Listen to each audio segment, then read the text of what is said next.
Hi guys! Welcome back to my channel, and for today's video gagawa naman tayo ng cheesy malunggay pandesal. At ito yung mga kakailanganin natin. I-ready na natin para siguradong wala tayong makakalimutan. Tapos itong breadcrumbs gagamitin natin ito mamaya.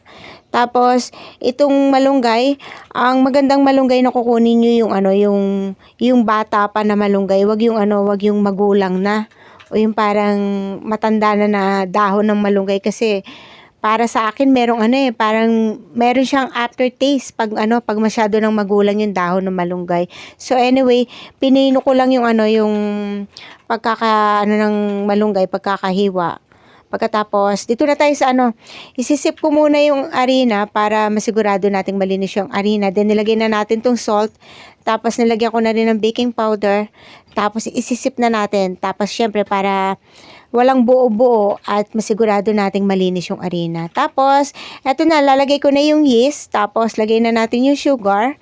Tapos, lagay na rin natin tong powdered milk. Tapos, haluin lang natin. Eto na, ilalagay na natin yung mga liquid ingredients. Lagay na natin yung vanilla, yung cooking oil, yung egg. Pagkatapos, lagay na natin ng water. And then, lalagyan natin ng evaporated milk. Yung evaporated milk, yung malaki, yung 370 ml na evaporated milk. Siyempre, ginamit ko yung Jersey. Tapos, pinakalas, lagyan na natin yung malunggay. Simulan na natin dito sa ating stand mixer. Siyempre, habang namimix yan, i-check nyo lang din, no? Titignan nyo kung okay na ba. So, makikita nyo naman yung palatandaan yan. Unti-unting nagiging smooth yung dough. So, ganito yung itsura. Pag nakita nyo yung smooth na yung dough, tapos elastic na yung dough nyo, yung pag hinatak mo, yung hindi napupunit. Yun yung nandun na sa stage na window pane na pag hinatak mo siya, ayan, ganyan, elastic na. So, ibig sabihin, maganda na yung pagkaka-knead ng ating dough. Maganda rin kapag pag sa stand mixer mo ginawa, no? Pag dito ka nag-knead, kasi syempre nas madali, no? So, anyway, dito na natin, ita-transfer na natin siya dito sa bowl. Naglagay lang ako ng oil para hindi didikit yung dough natin. Tapos, lalagyan natin ng oil tong pinaka-dough. Siyempre, para hindi magda-dry yung dough natin. Pagkatapos niyan, tatakpan na natin. Tapos, i-rest natin to for about 1 to 2 hours or until it double the size. I-check na lang din natin kasi depende sa panahon. Pag malamig ang panahon, medyo mahirap tayo magpaalsa. Kaya i-check na lang din po natin. Habang magpapaalsa tayo ng dough, ito na yung breadcrumbs. Bali, sinasangag ko lang. Sa Tagalog kasi sa amin, tawag sangag no? So, ginaganyan ko lang para medyo mag-brown. And then, nilagay ko nga dito sa blender para maging fine yung breadcrumbs. Kasi dito natin pagugulungin yung ating pandesal. Pagkatapos nito, ipi-prepare na rin natin yung cheese. I-slicing ko na rin para prepare na natin para habang nagpapaalsa tayo ng dough. At ito, kung mapapansin nyo guys, hindi ako gumamit ng bread improver.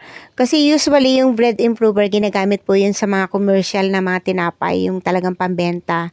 Kasi yung bread improver is pang-enhance ng tinapay at saka mas pampahaba ng buhay ng tinapay. No? Hindi basta-basta nasisira. At syempre, at the same time, pampalambot ng tinapay. So, meron din namang homemade na tinatawag. Meron ngang yung water rocks at saka instant song na tinatawag. So, anyway, hindi na tayo nagawa nun. So, kasi ngayon, ginawa ko namang pandesal.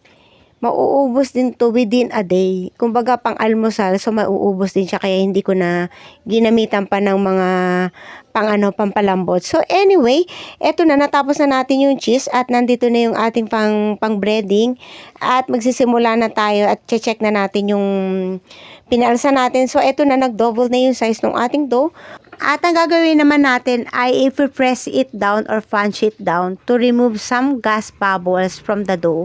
Importante kasi yung ginagawa kasi para pag gumawa na tayo ng tinapay mamaya, walang air package yung tinapay na gagawin natin. So anyway, dito na tayo sa preparing table. Siyempre yung preparing table natin, nilinis muna natin na maigi bago tayo dito, maghuhulma. So anyway, tinimbang natin to para syempre guys, pare-parehas yung sukat ng ating gagawing tinapay. Pero okay din naman kahit hindi timbangin. Gusto ko lang talagang timbangin ngayon. Sinipag lang ako magtimbang ng dough. Syempre para pare-parehas ngayon sukat ng tinapay. So anyway, ang timbang nito is nasa 40 grams bawat isa. At pagkatapos niyan, eto na, madali lang i-form kasi more on liquid yung yung ginawa kong dough para dito sa tinapay, no. Kung mapapansin nyo, masyadong mas malambot kumpara sa iba kong ginagawa na tinapay. So, yan, kaya mas madali siyang i-flat. Pag ganito lang, pag medyo sticky sa kamay nyo guys, ang gagawin nyo lang, maglalagay lang kayo ng cooking oil sa kamay. Yun lang yung gagawin nyo dyan para hindi madikit sa kamay nyo, parang ganyan. Yan. O, diba? So, hindi na yan didikit sa kamay mo. Tapos, yan, lagyan mo na ng cheese. Tapos, i-form mo na. Madali lang siyang i-form kasi nga malambot yung dough. At habang naggagawa tayo nito guys, syempre magte-thank you po muna ako sa inyong lahat, no. As always, maraming salamat po sa matyagan yung panonood sa aking channel. At syempre kung napadaan ka at bago ka sa channel ko, baka naman po, please don't forget to like and subscribe, and of course, don't forget to click the notification bell for new updates. Yan. Natapos ko tong gawin guys, bali 12 o'clock na ng gabi.